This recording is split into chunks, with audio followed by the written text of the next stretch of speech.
Capítulo 4. Completo.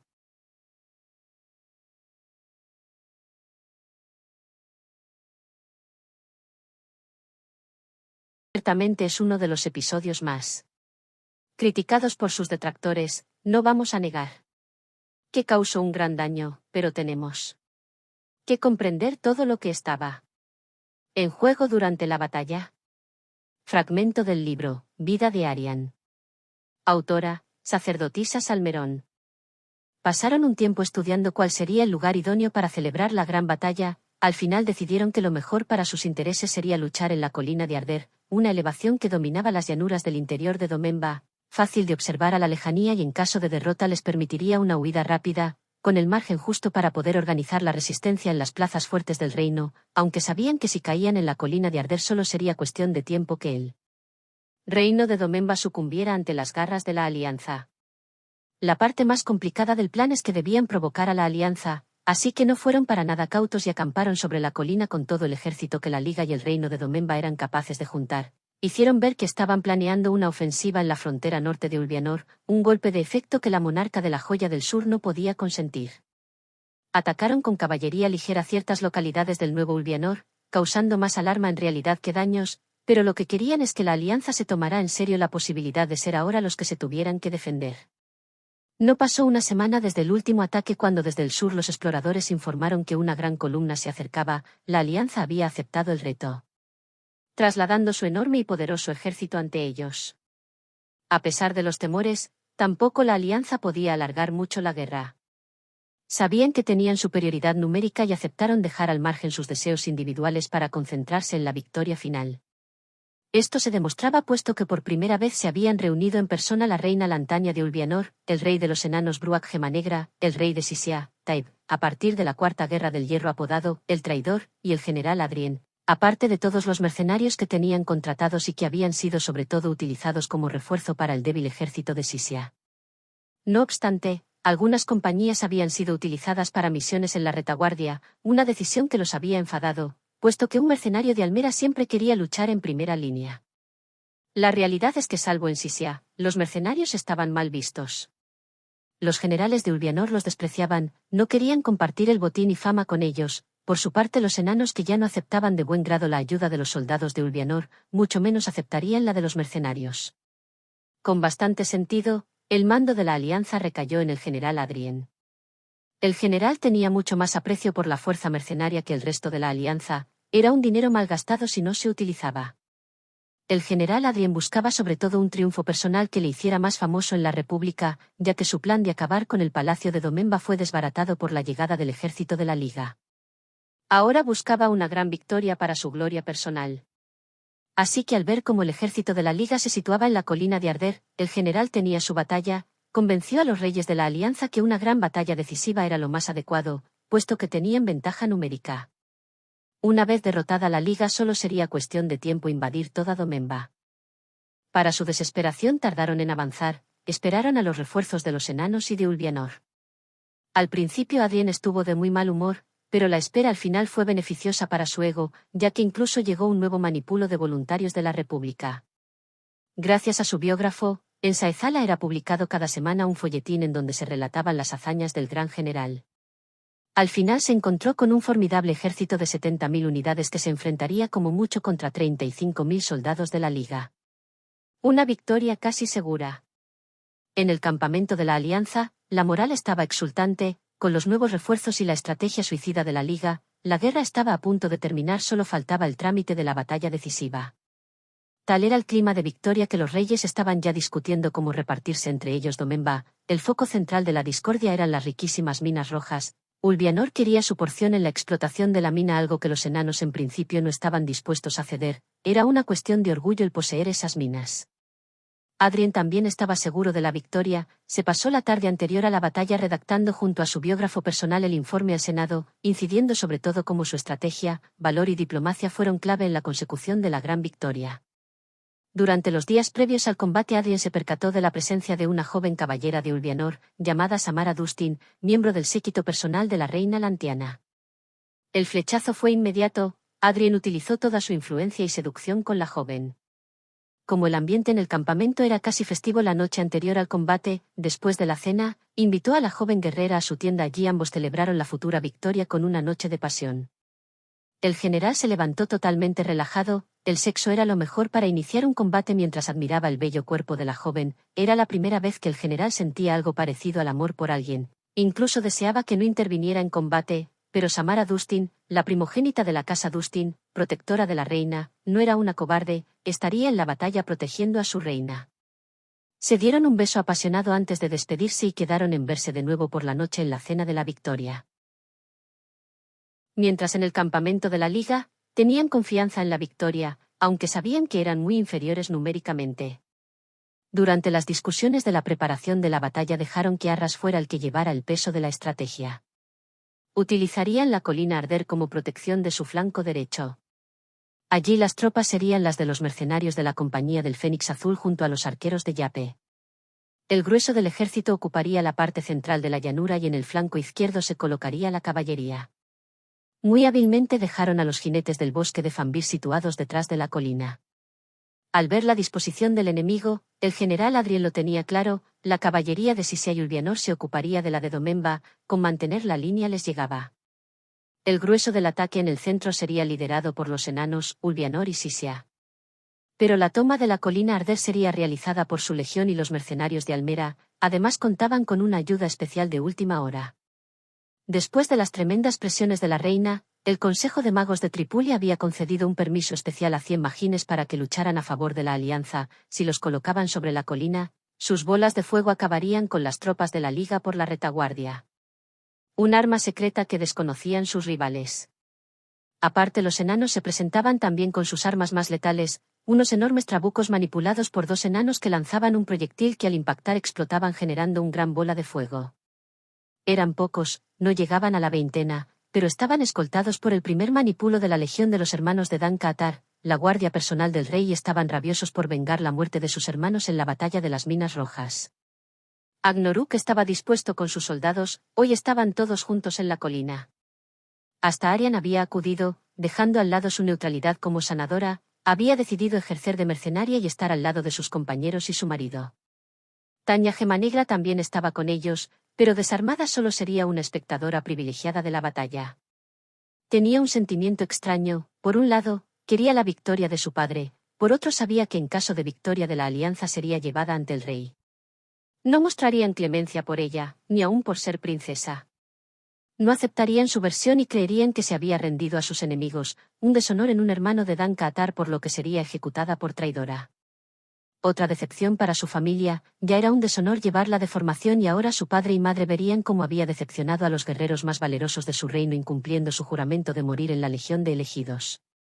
Al contrario que en el campamento rival, aquí no hubo cenas especiales, ni celebraciones, todos descansaron en sus posiciones al lado de sus soldados, se levantaron antes del alba para desayunar y prepararse para el combate.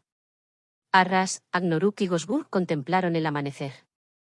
Al cabo de una hora los ejércitos formaron para comenzar la contienda. Como era de esperar, su flanco izquierdo sería el que menos ataque sufriría. El general Adrien despreciaba el uso de la caballería y solo la utilizaba de apoyo.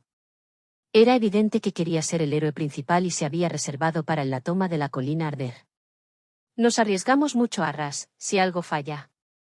Arras asintió con la cabeza, debían jugar la baza de la movilidad y su mejor coordinación que las tropas de la alianza. Era lo único que les permitiría tener algunas opciones de victoria. El rey Dasmir II dio orden al ejército de avanzar hasta donde habían planeado, unos 50 metros por delante de la colina Arder, y allí plantaron su línea. La alianza empezó su avance en 2 columnas bien diferenciadas, por su izquierda los enanos comandados por su rey y por la derecha las tropas de Ulvianor encabezadas por su reina. Mientras las 2 caballerías en el flanco izquierdo ya se habían enzarzado en la lucha ajena a los otros frentes de guerra, allí quien estaba al mando era la princesa Nasmarina, que era una hábil jinete. Los enanos usaron sus trabucos de fuego antes de entrar en el radio de las flechas de los arqueros de Domemba. Y causaron las primeras bajas en la liga, pero el frente se mantuvo firme. A 100 metros se dio orden de carga y empezó la batalla. Los enanos y las tropas de Ulvianor cargaron con toda su rabia. La línea de la liga empezó a ceder ante el empuje de la alianza, retirándose más allá de una centena de metros de la colina Arder. Fue entonces cuando Adrien, al mando de su legión, los mercenarios de Almera y los magines atacaron a las defensas la colina Arder. Todos los mercenarios tenían arcos y flechas y las utilizaron contra los atacantes, pero el plan de Arras era muy astuto. En la colina también estaban apostados los famosos arqueros del reino de Yuri, aunque no los utilizó para atosigar a los legionarios, los usó para atacar a los enanos una vez avanzaban por su frente pasando al lado de la colina. Las certeras flechas causaron una gran cantidad de bajas sobre todo en los trabucos enanos puesto que los hermanos de Dan-Kaatar cegados por la rabia y la venganza habían avanzado demasiado y los habían dejado desprotegidos. Nasmarina al ver el retroceso de la línea central ordenó a la caballería la retirada, obligando a sus adversarios a seguirla al interior del campo de batalla. Sus jinetes se situaron detrás de la línea central de la liga. La legión de Adrien avanzaba ordenada hacia la colina, los mercenarios de Almera se enfrentaban unos contra otros y los magines utilizaban sus conjuros elementales contra los defensores de la colina. Eran sencillos conjuros de fuego o de tierra puesto que al usar armas no podían aprender los hechizos más poderosos, pero causaban daño en las posiciones enemigas. Ante esta acción inesperada, Cus tuvo que utilizar su famoso hechizo del dragón de fuego para desordenar a los magines que tuvieron que escapar de las llamas de fuego para no morir calcinados, pero perdieron al mago, ya que como siempre que realizaba el hechizo quedaba inconsciente. Los otros dos magos mercenarios apenas podían realizar conjuros de protección ante los ataques de los magines. Adrien como buen militar ordenó que los mercenarios atacaran por el sur mientras que su legión lo hacía por el lado oeste, esto tenía que dividir las fuerzas de los defensores de la colina. Se dividieron en dos grupos, el primero comandado por Agnoruk, Gosburg, Kritus y Sabus se enfrentaron a los otros mercenarios atacantes, mientras Arras junto a Debuk, sus primos y Arian se enfrentarían a la Legión del León Dorado. Los mercenarios de la espada llameante fueron los primeros en subir la ladera de la colina, fueron recibidos por una remesa de dagas que causó muchas bajas, pero esto era una batalla a campo abierto, no una lucha bajo tierra en una oscura mina y Gosburg, aunque se mostraba letal, no se aplicaba con la misma contundencia. Quien sí causaba bajas innumerables, era el gran Dengje, Sabu con su hacha de doble filo sembraba el terror entre los asaltantes. Kritus acertaba. Con sus virotes y Agnoruk remataba a aquellos que a pesar de todo alcanzaban su posición. Al fin vio cómo llegaba a su encuentro un viejo conocido, Almozadoz Quiebracuellos lo miraba con los ojos inyectados en sangre. Al fin me cobraré lo que me hiciste en Almera, asqueroso semiorco. Agnoruk no era mucho de hablar en combate, alguna vez murmuraba alguna cosa, incluso le costaba gritar órdenes y se centraba demasiado en la lucha. Y avanzó sobre Almozadoz directamente. El choque de las espadas fue atronador, ninguno de los dos retrocedió, pero aquí siempre radicaba la ventaja de Agnoruk, tenía una increíble capacidad para girar en el momento oportuno aprovechando la inercia del rival, un leve giro de cintura, hizo que Almozadoz se inclinara levemente. Y esta era la diferencia del semiorco, era mucho más efectivo que antes, quizás sus golpes no fueran tan espectaculares como hace una década, pero sí más letales. Realizó un tajo en el interior de la rodilla derecha del semiogro quien gritó desconsoladamente, poniendo su rodilla en el barro y bajando la espada. No tuvo clemencia, al cabo de un segundo la cabeza del semiogro yacía en el suelo, separada de su cuerpo. Arisa no lo podía creer, su mejor guerrero había muerto en menos de un minuto. Los mercenarios tienen un problema, al contrario que los soldados regulares, estos aprecian mucho más su vida y al ver que las bajas que sufrían eran demasiadas, empezaron a retroceder.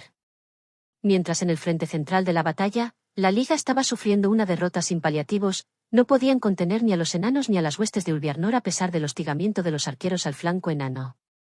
Por otro lado, la caballería de la Alianza se había dado cuenta de su posición de ventaja y habían atacado por la retaguardia a la línea de la Liga, pero estos parecían que esperaban esa acción y resistieron la carga de la caballería enemiga, aún así, no era una posición que pudieran mantener durante mucho tiempo. El general Adrien desde el centro de su legión saboreaba la victoria, aunque parecía que los mercenarios y los magines retrocedían, su legión avanzaba sin compasión sobre la colina. Nada podían hacer Arras y Dewet quienes resistían a duras penas. Los legionarios no eran los mercenarios de la espada. Cuando uno caía en la vanguardia otro legionario lo sustituía, su avance era lento pero imparable. La situación se tornaba desesperada, Arras y sus primos estaban rodeados de mercenarios, si caían, luego caería Agnoruk, tomarían la colina y la batalla estaría perdida.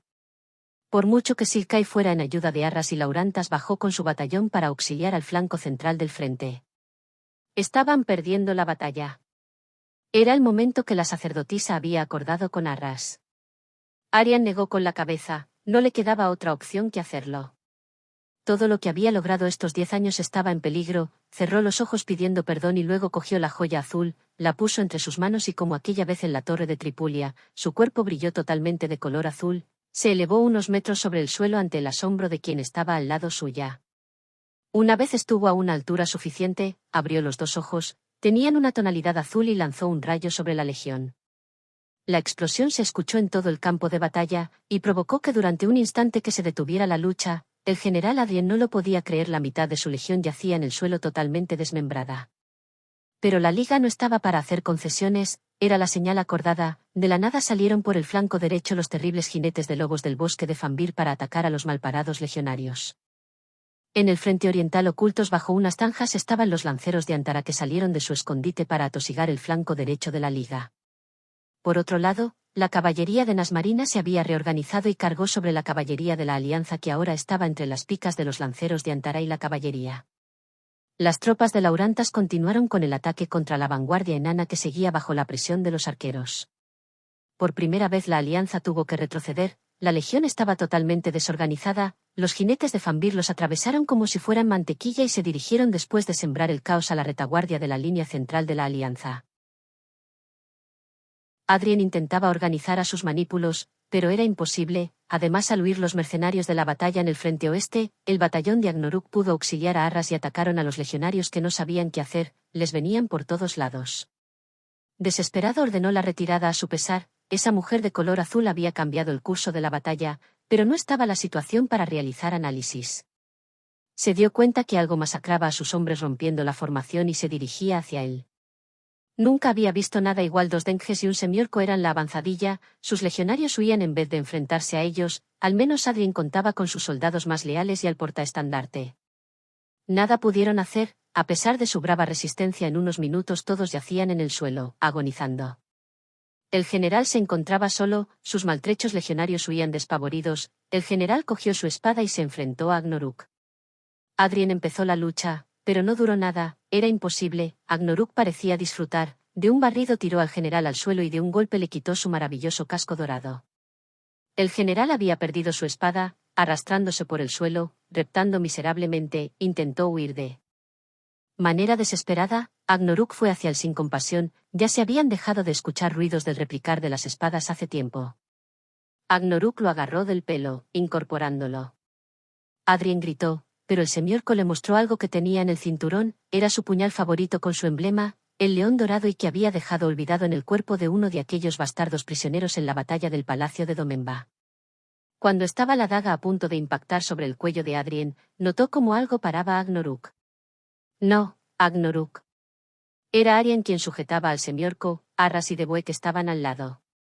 Los reyes se han rendido, la batalla ha terminado, no hacen falta más muertes. Agnoruk no estaba dispuesto a dejar al general Adrien con vida. Es una orden, Agnoruk, gritó Deboek.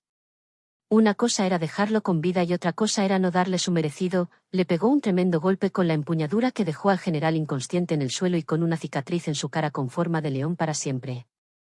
Luego lanzó el puñal al suelo, se acercó hasta donde yacía el estandarte de la legión para cogerlo, lo levantó y celebró con el resto de mercenarios la victoria de la colina Arder. En la dorsal del dragón existe un pacto de honor durante las batallas, si el enemigo se rinde la batalla acaba en el acto. Los reyes de los enanos y Ulvianor, al verse rodeados por el enemigo, bajaron sus estandartes. Una señal que obligó al rey Dasmir a ordenar la deposición de las armas y dejar a las tropas de la alianza retirarse sin ser hostigados. A la noche se reunieron los emisarios de ambos bandos, la alianza se rendía y aceptaba su derrota. Más tarde negociarían un tratado de paz. Ahora pactaron el entierro de los muertos, tratar a los heridos y el intercambio de prisioneros. Mientras a la noche, Agnoruk observaba el campo de batalla, a la mañana siguiente, al alba se procedería a enterrar a los muertos, hoy estaban todos demasiado cansados para realizarlo. La enana tomó asiento a su lado, había observado todo el combate, a pesar de la gran estrategia de Arras y no llega a ser por Arian, Gosburg y Agnoruk la derrota hubiera sido clara. Has luchado bien. Le felicitó la enana. No pareces muy triste, tu pueblo ha perdido. Ya no es mi pueblo, independientemente de quién venciera yo estoy perdida. Agnoruk escupió al suelo. Todos hemos perdido hoy. El semiorco sonrió amargamente. Arian ha tenido que luchar.